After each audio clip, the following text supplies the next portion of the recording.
weiter.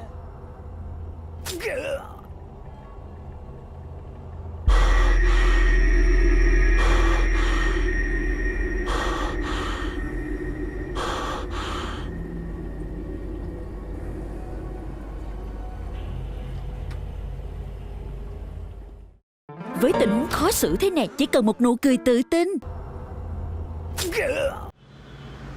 U là trời, anh em có vừa thấy cái mà em gái mọt mới thấy không? Một nụ cười luôn ha, thế giới vẫn quay. Một game ở nơi đây, giới thiệu nghe con game này. Đó là câu chuyện kinh hoàng về một an hồn vất vưởng ở xứ Phù Tang. Rõ ràng những nạn nhân mà nó nhắm tới sẽ chẳng có kết cục tốt đẹp, cũng là nở nụ cười đấy. Nhưng khi mà gặp nó thì đó sẽ là nụ cười bị dằn vặt bởi sự đau đớn, là nỗi ám ảnh khôn nguôi mãi đeo bám theo bạn mãi về sau. Đó là trong trường hợp bạn vẫn đủ may mắn để mà còn thở.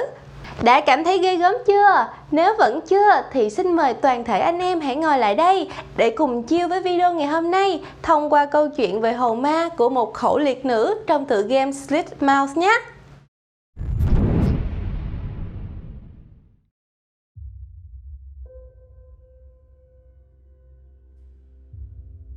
Theo truyền thuyết, có một oan hồn phụ nữ thường chặn đường khách lữ hành và hỏi cô có đẹp không. Nếu khách chê sẽ bị giết, khen thì cũng thê thảm không kém.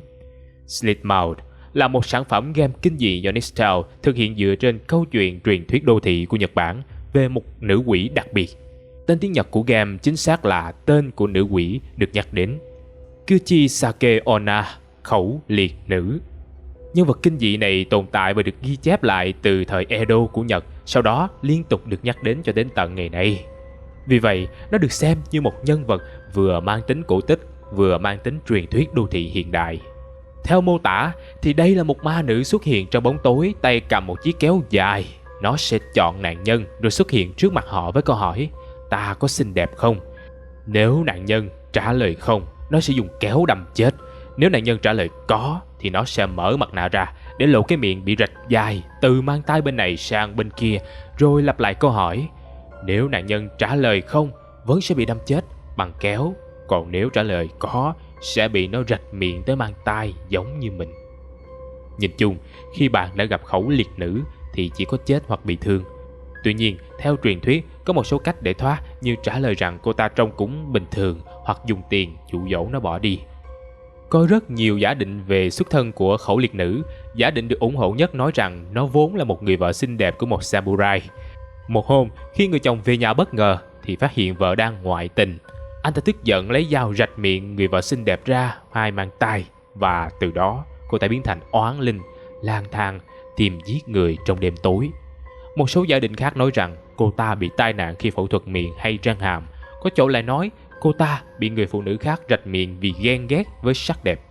Đó là những gì được nói đến trong truyền thuyết. Còn về Slitmouse thì nó sẽ là một câu chuyện khác. Câu chuyện của Slitmouse kể về một trường hợp nạn nhân của khẩu liệt nữ ở thời hiện đại. Câu chuyện Slitmouse mở đầu với lời kể tóm tắt về tai họa của nhà văn Koda Kazuki. Đây là một tác giả lớn và rất thành công tại Nhật Bản. Ông ta đã bắt đầu nghiên cứu về các yêu quái để làm nền cho một tác phẩm mới. Rồi sau đó mê mẩn câu chuyện của khẩu liệt nữ. Càng đào sâu nghiên cứu về câu chuyện này, nhà văn càng ám ảnh và gần như phát điên. Ông ta liên tục lẩm bẩm rằng cô ta sẽ tìm tới và giết ông. Vị nhà văn này sau đó bị phát hiện đã chết trong tầng hầm căn biệt thự của mình. Ông ta được tìm thấy với cái miệng bị rạch dài từ mang tay bên này sang mang tay bên kia, cùng hàng đống giấy ghi chú bản thảo rơi xung quanh. Cảnh sát sau khi điều tra đã cho rằng đó là tự tử do ông ta đã phát điên. Dư luận thì cho rằng ông nhà văn đã thực sự bị khẩu liệt nữ nhắm đến và giết chết do những chi tiết về cái chết của ông quá giống với truyền thuyết. Tuy vậy, căn nhà nơi ông ở vẫn được xem là một tác phẩm nghệ thuật phản ánh cuộc đời và nếp sống sinh hoạt của nhà văn. Thân nhân ông ta muốn bảo tồn nguyên trạng chờ ngày bán đấu giá. Trong thời gian đó, họ thuê một công ty bảo vệ tư nhân đến trực đêm tại căn nhà, đề phòng trộm đạo lẻn vào đánh cắp các thứ quý giá. Bạn sẽ vào vai anh bảo vệ trẻ Toda Akio với bản tính sợ ma, được xếp đội bảo vệ điều đến trực đêm tại căn biệt thự này. Bạn biết rõ nơi này từng là hiện trường án mạng, lại dính tới ma quỷ nên nhanh chóng từ chối và năn nỉ được chuyển sang điểm trực khác. Sếp liền gạt đi và trấn an rằng bạn không làm việc một mình mà có thêm một đồng sự khác. là Bando Seiichi, trực ca kép nên chẳng có gì phải sợ cả. Vả lại, gia đình của thân chủ cũng trả một món tiền khá lớn chỉ để ngồi canh ban đêm tại ngôi nhà này. Một công việc quá nhàn lại có thu nhập cao. Bạn chẳng còn cách nào khác là phải đồng ý và di chuyển đến địa điểm trực ban. Căn nhà trông rất bề thế, to như một pháo đài với lối kiến trúc cổ điển của Nhật. Nhìn bề ngoài thôi cũng đủ thấy gia chủ thuộc loại giàu sang quyền quý tới cỡ nào. Bước vào sảnh chính, bạn có thể cảm nhận được nét âm u cô tịch của ngôi nhà khi ánh sáng hiu hắt từ các ngọn đèn không đủ để soi sáng hết độ lớn của nó. Cũng có thể căn nhà đang ở tình trạng bảo tồn nên người ta chỉ mở đèn vừa đủ sáng để thấy lối đi chứ không sáng hoàn toàn để tiếp khách. Anh bạn Seiichi gọi bạn qua bộ đàm với màn chào hỏi thưởng thức. Anh ta đang ở dưới tầng hầm và kiểm tra các thứ dựa theo danh sách công việc của mình. Seiichi cũng tán gẫu về vụ việc ma quái tại đây và khuyên bạn hãy thử đọc các tờ giấy ghi chú của ông chủ nhà vắng số để thấy mọi chuyện còn rùng rợn hơn. Khi nhận ra bạn hơi ngại nhắc chuyện ma quỷ và thừa nhận là hơi sợ ma, Seiichi đã trấn an rằng ma quỷ chỉ là nhảm nhí mà thôi. Bạn cố tỏ ra cứng rắn bằng cách khoe mình có biện pháp xử lý khẩu liệt nữ nếu gặp cô ta. Đó là cất tiếng hát. Seiichi phì cười vì điều đó càng cho thấy bạn sợ ma trầm trọng hơn ta tưởng. Bạn quay lại với công việc của mình.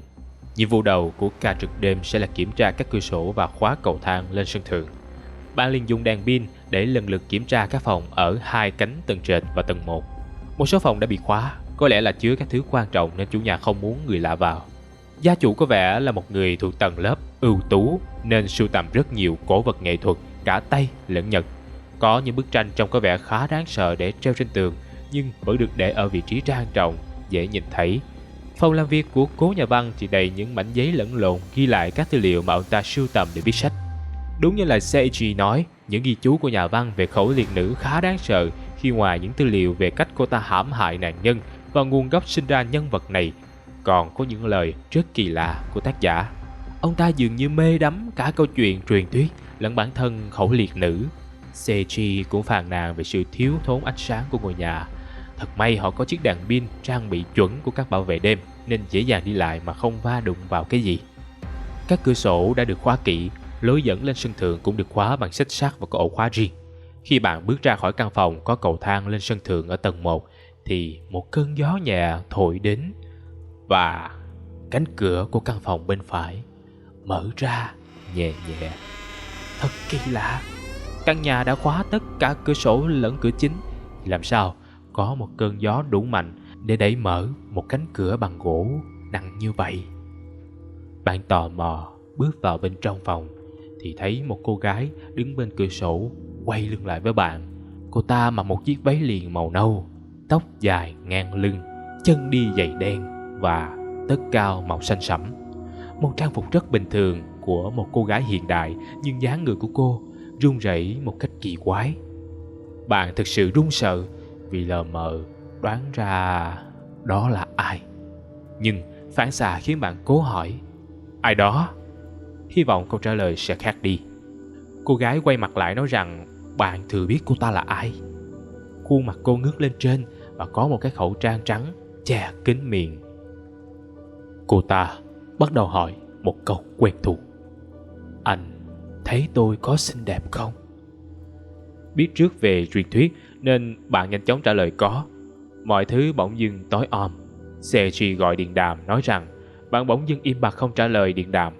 Bạn nói rằng vừa nhìn thấy khẩu liệt nữ và bị cô ta hỏi câu hỏi đó. Seiichi gạt đi và báo rằng máy phát điện vừa bất ngờ bị hỏng khiến cả căn nhà bị mất điện. Anh ta gọi bạn xuống hầm để cùng nhau sửa chiếc máy này càng nhanh càng tốt. Bạn đến cửa tầng hầm nhưng phát hiện nó đã bị khóa. Gọi điện đài thì Seiichi cũng im bặt không trả lời nữa.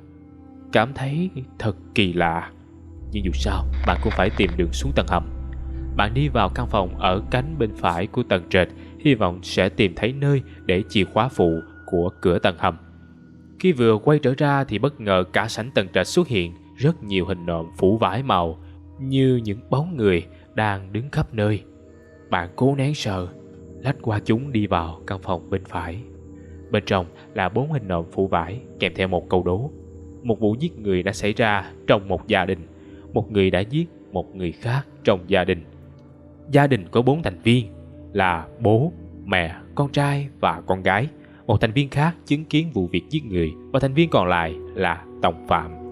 Gợi ý, người chứng kiến và người đồng phạm không cùng giới tính. Người lớn tuổi nhất trong gia đình không cùng giới tính với người chứng kiến. Người nhỏ tuổi nhất trong gia đình với nạn nhân không cùng giới tính. Người đồng phạm lớn tuổi hơn nạn nhân. Bố là người lớn tuổi nhất trong gia đình. Người nhỏ tuổi nhất trong gia đình không phải là thủ phạm. Hỏi ai là thủ phạm giết người? Mọt sẽ không tiết lộ kết quả. Bạn có thể xem đây là một câu đố thêm và trả lời ở phần bình luận nha. Sau một hồi suy nghĩ, bạn đến đúng hình nộm của thủ phạm và bật công tắc ở đây.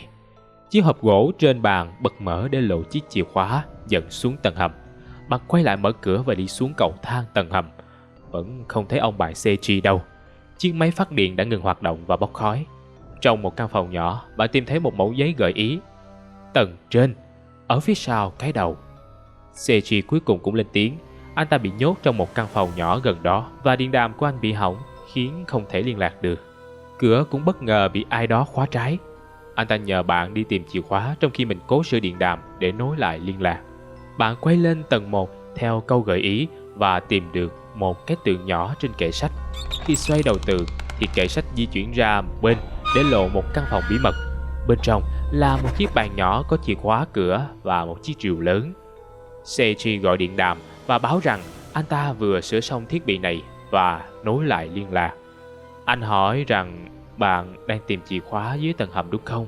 Vì anh ta nghe tiếng bước chân đi lanh quanh bên ngoài. Bạn giật mình cho biết mình đang ở tầng 1 và vừa tìm thấy chìa khóa cửa. Seiji thực sự hốt hoảng vì thứ đi lòng vòng ở ngay trước cửa phòng nhốt anh chắc chắn không phải là người bạn trực đêm với mình. Anh ta hối thúc bạn mình nhanh chóng xuống hầm để giải thoát anh ta. Bạn nhanh chóng xuống tầng hầm nhưng bị chặn đường bởi khẩu liệt nữ. Cô ta đã bỏ khẩu trang ra và để lộ cái miệng bị rạch đến 2 mang tay trông thật gớm ghiếc. Cô ta lao vào tấn công bạn, nhưng bạn kịp thời dùng sức đẩy bật ra. Bị phản kháng, khẩu liệt nữ liền lao vào bạn rồi biến mất. Bạn dùng chìa khóa mở căn phòng kho ngay bên cạnh phòng Seiji, định sẽ tìm cách kéo anh ta sang phòng bên này. Mọi việc đã trở nên quá trễ khi khẩu liệt nữ sau khi đã để vụt mất bạn đã tung cửa đi vào phòng và phát hiện Seiji đang nấp dưới gầm bàn. Cô ta lôi anh ra rồi ném thẳng vào tường bằng một sức mạnh kinh khủng. Sau đó lao đến đâm tới tấp vào người Seiji.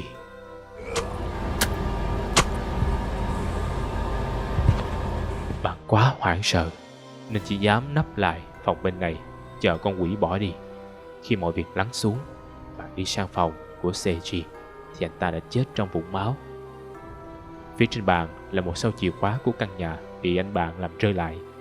Bạn quay lại phòng làm việc của chủ nhà, dùng sâu chìa khóa mở ngăn kéo bàn và phát hiện bên trong có một mảnh giấy.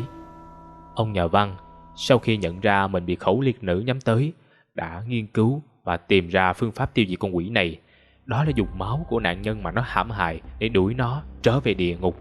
Tuy nhiên, ông nhà văn là người hiếm hoi sau nhiều năm bị nó nhắm tới, nên không biết tìm đâu ra nạn nhân trước đó để lấy máu. Bạn thì quá dễ vì anh bạn Seiji vừa bị giết ở dưới kia. Ngăn kéo lại còn có một mảnh giấy khác nói rằng lối thoát duy nhất còn lại là lên sân thượng rồi trèo xuống bằng thang cứu hỏa. Kèm theo đó là một chiếc chìa khóa khác. Bạn quay lại tẩm máu của Seiji vào chiếc rìu nhặt được và quay lên tầng 1 mở cửa căn phòng cuối cùng còn khóa để tìm lối thoát. Sau khi giải được câu đố xếp tượng, bạn mở được cánh cửa bí mật bên trong phòng nhưng lại rơi vào ảo cảnh do khẩu liệt nữ tạo ra. Căn phòng ảo ảnh lặp lại nhiều lần với những chi tiết trùng rợn như xác người bị treo ngược đầy máu và sự rượt đuổi của chính cô ta.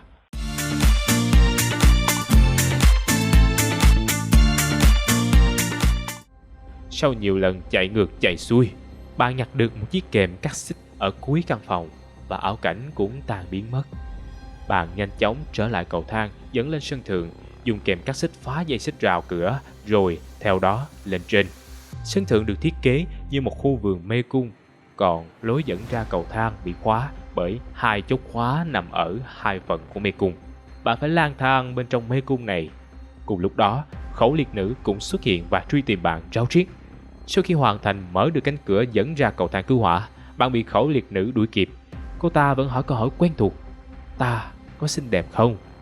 Từ đây, game sẽ cho ra 3 kết thúc khác nhau tùy theo câu trả lời của bạn. Trả lời không. Nếu bạn chọn câu trả lời là không, bạn sẽ bị khẩu liệt nữ đâm chết. Sáng hôm sau, cảnh sát xuất hiện và tìm thấy 2 thi thể của Seiji và bạn. Nhận định ban đầu cho rằng đây là án mạng do kẻ gian đột nhập, định trộm cắp và giết 2 bảo vệ cả đêm. Những người dân mê tín trong vùng thì cho rằng nó có liên quan nào đó đến cái chết của nhà văn Kazuki và khẩu liệt nữ.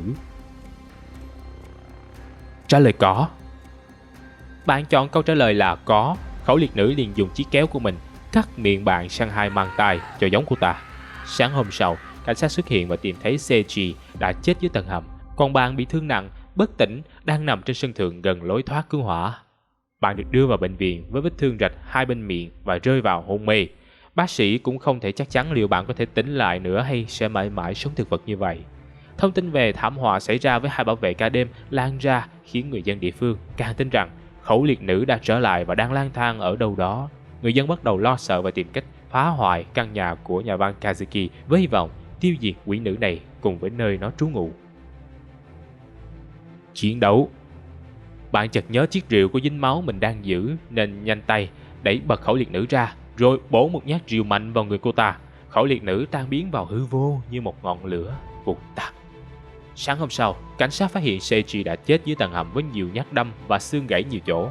Họ cũng phát hiện bạn đang ngất trên sân thượng, bên cạnh là chiếc rìu dính máu của Seiji. Bạn bị bắt giữ và thẩm vấn vì nghi ngờ giết người. Câu chuyện về khẩu liệt nữ không thể thuyết phục được cảnh sát, vì vậy bạn trở thành nghi phạm chính của vụ án giết người này. Tuy nhiên, kết quả pháp y sau đó cho thấy vết thương giết chết Seiji không phải là rìu, nên bạn được trả tự do vì không đủ chứng cứ buộc tội. Bài học từ câu chuyện ma quỷ. Từ 3 cái kết của Slipmouth thì Mọt đã rút ra cho bạn 2 bài học sau đây. Với những loại yêu quái tà ác mà điển hình là khẩu liệt nữ thì đừng quan tâm trả lời hay đối chất gì với chúng cả. Vì khi đã rắp tâm muốn hại bạn thì bạn nói gì cũng là cớ để chúng ra tay. Bạn không thể nói lý lẽ với một kẻ quyết tâm giết bạn ngay từ khi gặp mặt được. Từ đó chúng ta rút ra bài học thứ 2 rất đơn giản và trực tiếp. Một khi đã nhận ra kẻ đối diện chỉ muốn lấy mạng mình bằng mọi giá thì đừng nói lý lẽ làm gì cho phí hơi. Hãy vận dụng hơi thở đó thành một phần sức mạnh và đập vào mặt nó để thoát thân. Mọt biết bạo lực là giải pháp cuối cùng, nhưng khi nhận ra mình đã đi tới cuối cùng thì đừng ngại tung hết tất cả bạo lực mà mình có vào mặt kẻ địch. Bạn cần phải sống sót để xem những video kế tiếp của Mọt mà, đúng không? Một người anh em khác của Slipmouth là Teke. Studio Nixtales là một nhóm làm game độc lập chỉ với 2 thành viên nên khả năng của họ hạn chế khá nhiều. Định hướng của nhóm là tập trung vào khai thác các truyền thuyết đô thị phong cách Nhật Bản.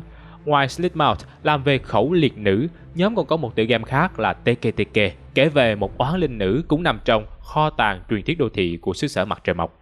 Mọt sẽ làm video về tựa game này trong một dịp khác, nhưng cũng muốn nhân đây hé lộ một chút về Teke. Không giống như Slipmouth, vốn được dịch lại từ cái tên khẩu liệt nữ tiếng Nhật. Teke là nguyên bản tên của ma nữ trong câu chuyện truyền thuyết đô thị. Đó là một ma nữ xuất hiện với nửa thân trên và không có phần thân dưới từ eo trở xuống. Cô ta di chuyển bằng cách dùng 2 bàn tay hoặc cùi chỏ bò lên trên mặt đất để tiếp cận nạn nhân.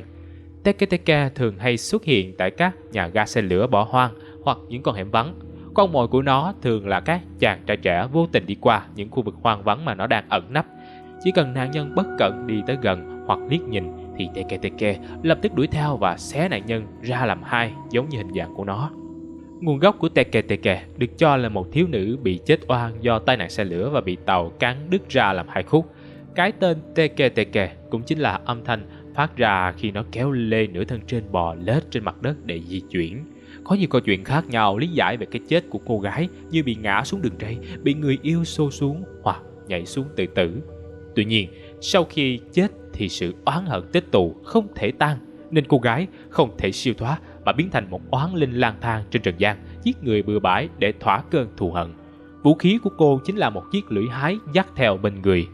Có lẽ giới thiệu đến đây là đủ hấp dẫn để các bạn đón chờ Mọt là một tựa game nữa đến từ Nixtales rồi đúng không? Hiện Mọt vẫn còn một số cốt truyện game khác nữa sẽ từ từ trình làng. Vì vậy, câu chuyện của Teke sẽ phải chờ ít lâu sau nữa. Trong thời gian đó, chúng ta sẽ vẫn có những cốt truyện lần lượt được lên sóng vào lúc 12 giờ trưa, thứ 3, 5, 7 Chủ nhật hàng tuần. Mong rằng mọi người sẽ luôn ủng hộ gia đình Mọt Game nha. Tạm biệt.